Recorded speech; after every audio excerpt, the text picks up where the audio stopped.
I know after tonight, you'll leave me. My voice was a whisper, but only because anything louder would have broken me. She lay beside me, her back against the wall, our legs tangled like roots, desperate not to be torn apart. The sheet barely covered her waist, clinging like it, too, didn't want to say goodbye. Her skin shimmered in the dim glow of the flickering yellow bulb overhead, soft, flushed, still humming with what we'd just done. I watched her, not just her face, but the way her chest rose and fell, the curve of her lips, still parted, like her body hadn't yet returned from wherever I had taken it. Or maybe she had taken me. My fingers ached to touch her again, to remind her, to beg her not to disappear. I know after tonight, you'll leave me. My voice was a whisper, but only because anything louder would have broken me. She turned to face me, her lashes fluttering like she'd just been pulled from sleep or from memory. Why would you say that? Because this moment, it's the last, I said, barely holding myself together. School is over and you were never meant to stay. You'll move on, meet someone else, kiss them, touch them, laugh the way you laugh with me, and I'll just be a chapter you fold closed. She didn't respond right away. She reached up instead, tucked my hair behind my ear like she'd done so many times before, but this time her fingers lingered.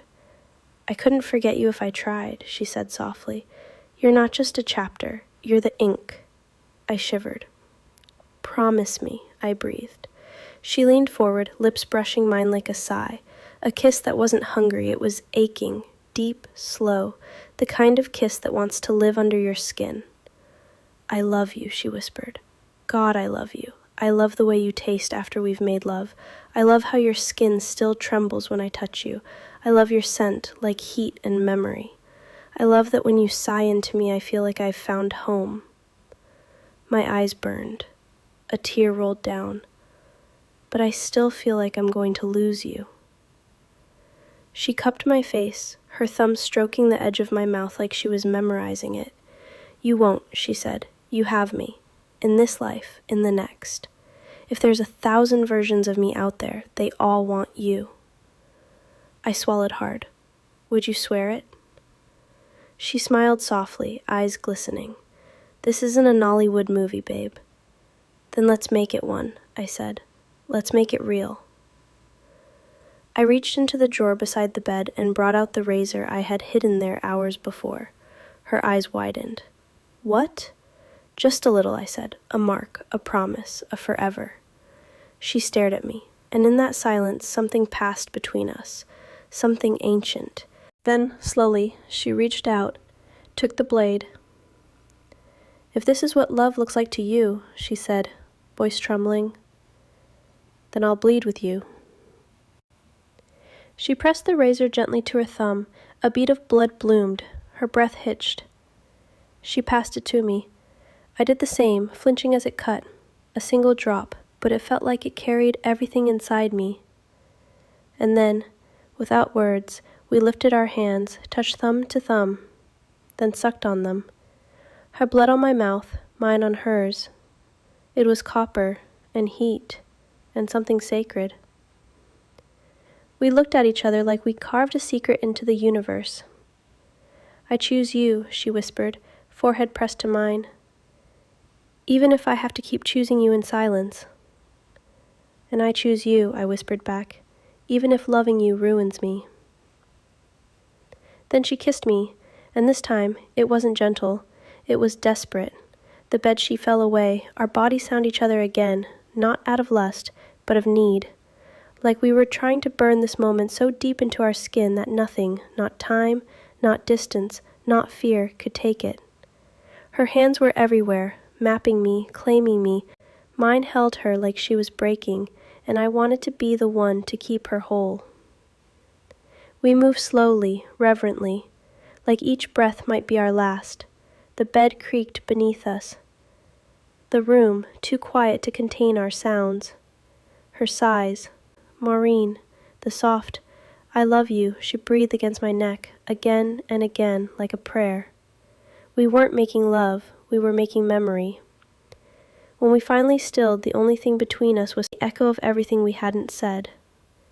And in that moment, there was no tomorrow. Only her, only now, only always. 7 years later, I was finally doing the right thing. White dress, tight bodice, 100 roses imported from somewhere I'll never visit. My hair pinned up like a princess. My mother in the front row beaming like she'd won a spiritual war. I was getting married, to the love of my life, Austin. Yes, Austin. The man who loved me with a capital L, who called me Queen in captions and opened car doors like he was born in a Hallmark movie.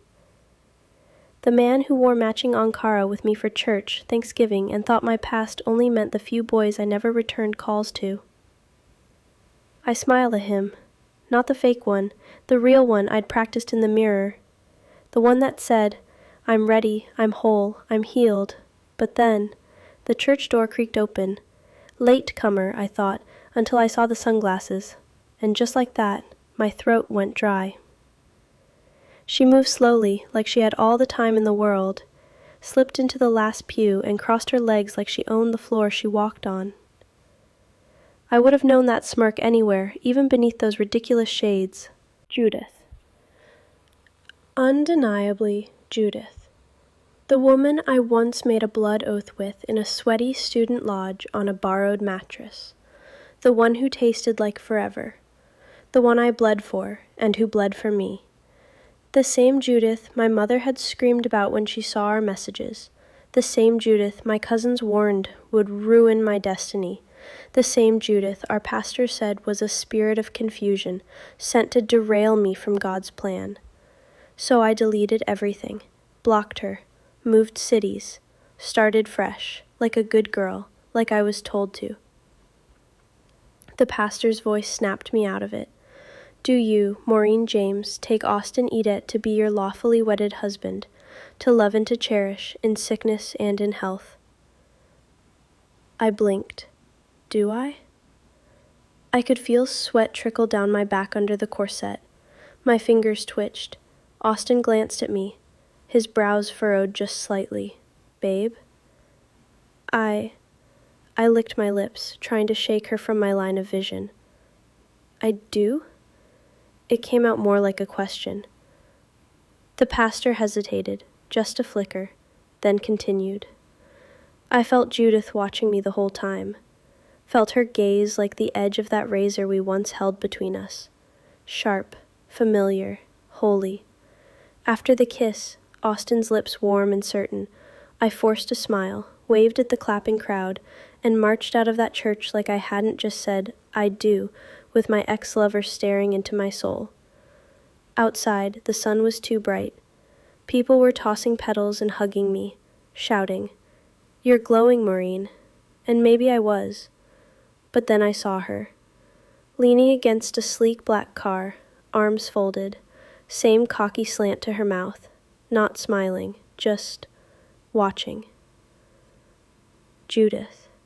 A beat passed between us, just one heartbeat, but it was enough to drag every memory up from where I'd buried them. The night we swore with blood, the taste of her sighs in my mouth, the heat of her body against mine, the scent of sweat, love, and a promise I never kept. My chest clenched. Then she shook her head, just slightly, got into her car, and drove off. I wanted to scream, to run after her, to grab her and say, Why now? Why here? Why the hell are you still haunting me? But I just stood there, bouquet clenched tight like it could anchor me. Austin turned to me, laughing, wrapping an arm around my waist. Still can't believe you're mine, he said, kissing my cheek. I smiled again. The smile that says, yes, I made the right choice. I'm happy. Even though, somewhere deep inside me, I knew the ink had never dried. The house still smelled like new paint and lavender-scented floor cleaner. I had finally arranged all the wedding gifts, the good blender on the counter, the his and hers towel sets folded in our bathroom. Everything was in its place. Even me.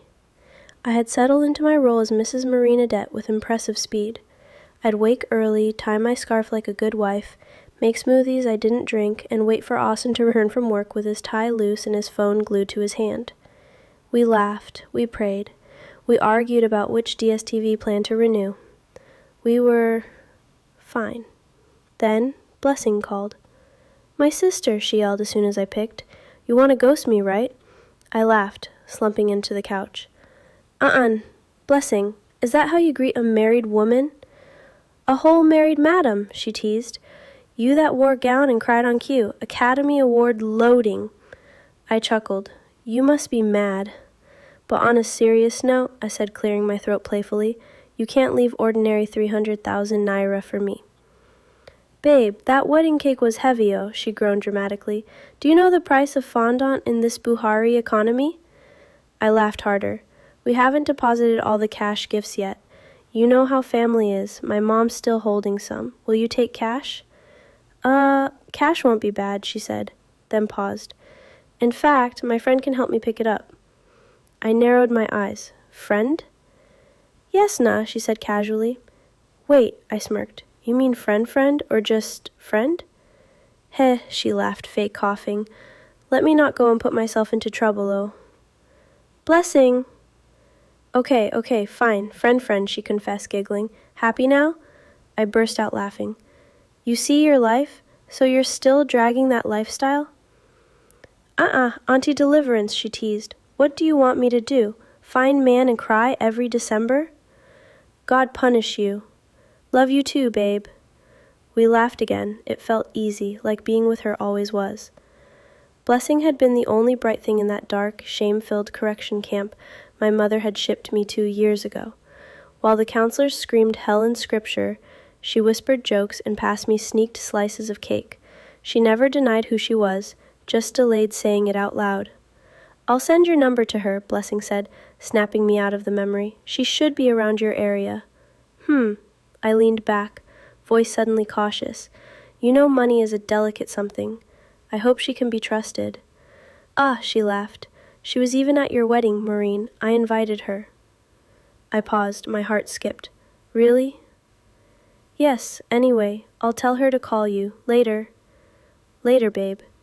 I dropped the phone, smiling, but something tugged at my stomach. Something I couldn't name. The phone rang again, an unfamiliar number. I glanced at the screen. "Oh, that must be Blessing's girlfriend," I muttered, wiping my palms on my blue top. I picked up. "Hello?" Silence. Then, a voice I knew too well. A voice I'd once gasped into, whispered prayers into, dreamed into. A voice I had once heard whisper my name into the curve of my neck, soaked in sweat and memory. A voice that had once told me, "You taste like sin I'd gladly go to hell for." "I'm at your door," Judith said quietly. My world tilted. I moved like a ghost, like someone being pulled by a string she thought she'd cut years ago. The door opened before I remembered how to breathe. There she was, face to face with my past. My first heartbreak, my first everything. She wore a beautiful black gown. Her scent hit me first. Peppermint and danger. My knees nearly buckled. She looked at me for a beat, unblinking. "Can I come in?" I stepped aside. She walked in like she'd built the place herself. Glanced at the walls, the recently framed wedding photo, the couch I prayed didn't still carry Austin's cologne. Then she dropped herself into the sofa with a graceful thud. Very nice home," she said, eyes sharp. "Happy married life, Mrs. Edith." Something in me snapped. "Judith." No, she held up a hand. "Don't do that." Her smile was tight now.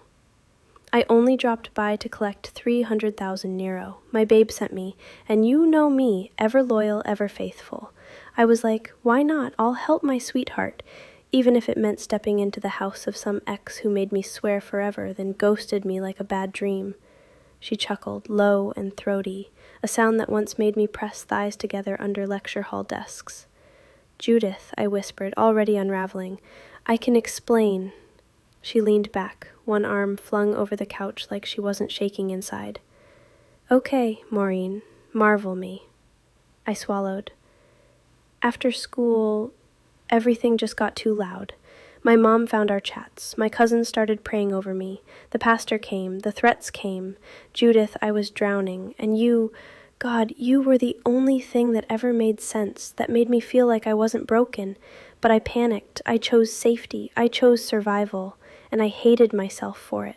Her eyes searched mine. I never stopped thinking about you, I continued, my voice cracking. Not one day, not during NYSC, not even on my wedding night. I tried to forget, but I can't. I reached out, fingers trembling as I traced a line down her cheek. Soft, hesitant, reverent. She sucked in a breath, her chest rising sharply. Then, slowly, she took my hand and placed it on the curve of her chest.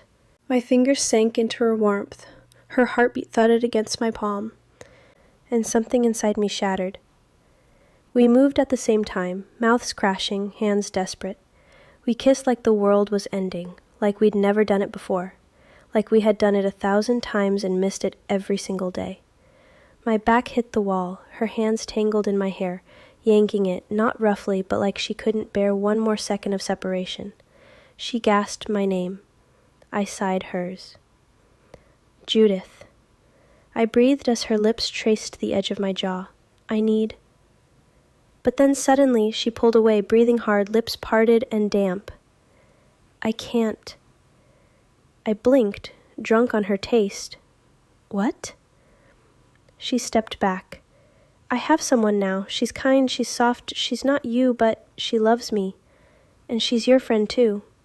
Blessing. I felt the words slice me open. You're a married woman, Maureen, she said, voice cracking. We can't do this. Not again. Not like this. I nodded slowly, then stumbled back like her truth had pushed me. You're right, I whispered, my legs folding beneath me as I dropped to the floor. Fresh tears rolled down my cheeks, hot and humiliating. God, I hate that you're right. The tears came fast, hot, from somewhere too deep. I'm sorry, I'm so sorry. Judith didn't turn. If she did, she'd break. She swallowed hard. Please, just get the money. I need to leave, before we both forget how to be good people.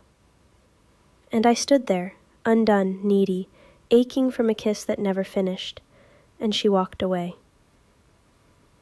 It was evening, and the house was quiet, too quiet, the kind of quiet that made you hear your thoughts before you were ready to face them. I sat in the living room, the laptop balanced on my thighs, legs folded beneath me like I was trying to disappear into myself. I shouldn't have opened the file, but I did. Do not open, painful memories. That was what I'd named the folder all those years ago when I was trying to be strong. When I swore I'd delete every photo, every video, every voice note. But I couldn't, not really. So I saved them here, buried beneath spreadsheets and wedding prep folders. The moment the first photo loaded, I broke. There we were, Judith in my oversized yellow hoodie, her curls wild from sleep, resting on my chest. I had taken the picture in secret, the sun casting a gold outline over her cheekbones. Her lips were parted slightly, the corner of her mouth tilted in that smug, knowing way. Like even in sleep, she knew I adored her. I clicked the next. She was in the kitchen licking icing off her finger while baking me a birthday cake, bare except for my wrapper around her waist. She had turned mid-lick and caught me filming. You better not post that, she had laughed, eyes glinting. I pressed play anyway. Her voice filled the room, raspy, low, teasing. Come here! Why are you watching me from there? You know how I get when you do that. My throat tightened. Another photo. Face hidden, but I remembered exactly what I felt in that moment. I shut the laptop quickly, like it had burned me. Tears clung to my lashes, betraying everything I had promised to let go of. Then, a knock at the door. Panic surged. I wiped my cheeks fast, smoothed my gown, shoved the laptop beneath a throw pillow, and hurried to the door. Standing there, looking like the world had chewed him up and spit him out, was Austin. His shirt was untucked, his face drawn. The usually confident glint in his eyes was gone. "Darling, what's the matter?" I asked, taking his suitcase from him gently. He exhaled shakily and walked inside. "I can't believe this," he muttered, his voice caught between rage and despair. I followed him to the couch. "I don't understand. What happened?" I asked softly. "They laid me off." He said it like the words tasted bitter. I blinked. "Wait, the oil company?" He collapsed into the couch, head in his hands. "This has to be a setup. Clinton told me this would be okay. Clinton promised. But when the manager asked questions, he threw me under the bus." I froze. "Clinton?" I echoed, unfamiliar with the name. He looked at me, jaw clenched, then cracked his knuckles one after the other, like he needed to release tension before he exploded. "This can't be happening," he whispered. "I just got married. This can't be happening." I sat beside him, pulled his head gently to my chest and stroked his back. "It's okay, darling. We'll work through this." And he trembled there, in my arms, holding me like I was the last steady thing he had left. That night, the sound of running water from the bathroom filled the room.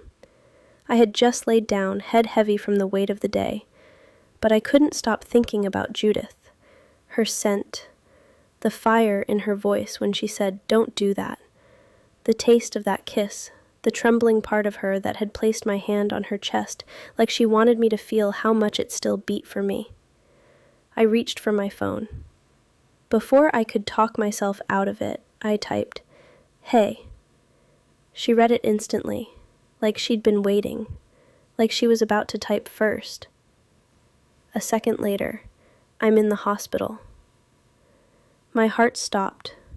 "What? What happened? Are you okay?" Her reply came fast. "It's Blessing. She got into a fatal car crash just after I left your place. It's really bad. I'm scared." My hands trembled. I could barely hold the phone. "Jesus Christ," I typed, then tried to call Blessing. Voicemail. Again. Voicemail. I started pacing, my chest tight, breath shallow. Not Blessing. Please, not her. "Hey," Austin's voice came behind me. "What's wrong?" I turned, startled. "You know my friend Blessing?" "Yeah, I think I met her once or twice. I spoke to her today. She was fine. I even gave money to her girl." I trailed off. I couldn't bring myself to mention Judith. I shook my head. Now they're saying she's in the hospital.